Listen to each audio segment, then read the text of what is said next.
भारतीय वायुसेना को मिला तार प्रथम ट्रांसपोर्ट एयरक्राफ्ट। एही मिलिटरी एयरक्राफ्ट ना होछि C-295। वायुसेना मुख्य air chief marshal VR Chaudhari C-295 aircraft को स्पेन ठारो ग्रहण करी भारत आनिछंती।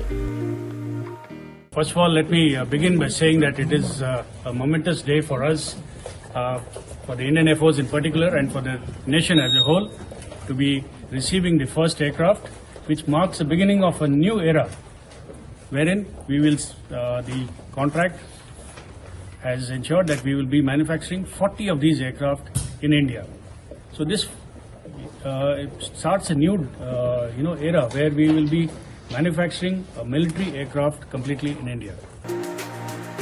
एही एयरक्राफ्ट टी निर्माण करिसेंती एयरबस कंपनी। एही विमान टी भारतीय सेना रे शामिल हेबा परे भारतीय सेनार क्षमता द्विगुणित हेबो बोली आशा करा जायछि। खूब शीघ्र C-295 एयरक्राफ्ट रो सबुठ बड़ ऑपरेटर भारत होइजिबो। एही C-295 एयरक्राफ्ट भारत को आसीबो खाली भारतीय सेना पाई नुहे बरं समग्र देश पाई गर्वर विषय अटे। यह भारतीय वायुसेना पाई एक माइल खुंट।